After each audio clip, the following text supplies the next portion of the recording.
Oui, Madame la Présidente, mes chers collègues, je vais vous parler que ce que je connais, c'est-à-dire ma participation à ce groupe de travail, et qui est, à mon avis, très important. Donc, juste pour rappeler deux choses sur l'appellation de la résilience.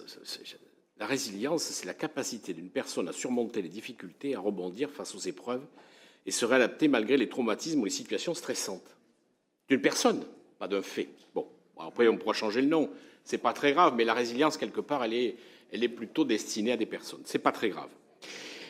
Aujourd'hui, le département de la Gironde connaît tous les risques majeurs, sauf un, les avalanches. Sinon, tous les risques se retrouvent dans ce département de la Gironde. Et sur la métropole, sur 28 communes, il y en a 27 qui ont un risque majeur. Il y en a une qui n'a pas de risque. C'est la commune de Talence qui, elle, est écartée de tout ça. Depuis... Ça va venir. Elle a peut-être d'autres risques, mais je ne les connais pas.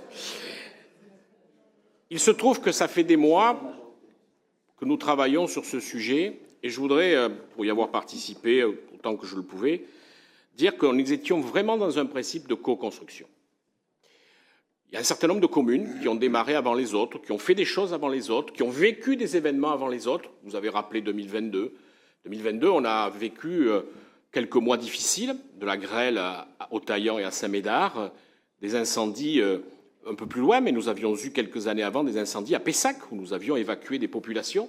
Pour l'avoir vécu, c'était un premier exercice sur la métropole d'évacuation en grandeur nature, avec notamment une EHPAD, je me souviens, dont ça avait été pendant la nuit, et une clinique, ça avait été très difficile. Donc ça veut dire que ces risques existent, et qu'aujourd'hui, ils se multiplient même, et ce travail en co-construction est absolument indispensable.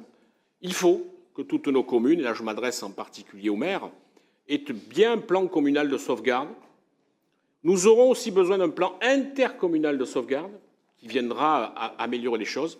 Et je trouve que cette réserve métropolitaine citoyenne est aussi une bonne chose parce que ça pourra venir renforcer. Je rappelle toujours, et il faut qu'on ait toujours ça en tête, que nous avons une commune qui a 1000 habitants dans notre métropole et une autre qui en a 260 000 et que, bien évidemment, les deux n'ont pas les mêmes moyens pour pouvoir faire face à ces événements. Les trois axes sont importants et vous me permettrez non pas de les développer, mais simplement dans le titre. Préserver la santé du vivant, c'est quand même ça le principal. Et c'est l'axe numéro 1. On se doit effectivement de prendre ces mesures pour pouvoir le faire.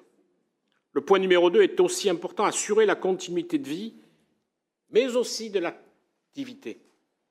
Parce qu'on verra bien le jour où nous allons sortir des cartes, le jour où nous allons mettre les cartes de risque, que c'est là qu'on va rentrer dans le dur et qu'on va démontrer que certaines entreprises, que certaines activités, que certains commerces se trouvent dans des lieux extrêmement, je pourrais dire, risqués.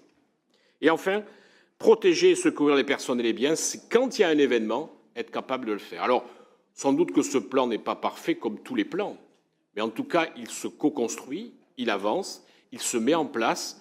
Et moi, j'invite tous ceux qui ont de bonnes idées à les faire passer, parce que c'est que comme ça qu'on pourra y arriver. Quand il y a une catastrophe, elle n'est pas de droite, elle n'est pas de gauche, elle n'est pas du centre, elle n'est pas de rive droite, elle n'est pas de rive gauche, elle est de tout le monde et tout le monde doit y aller.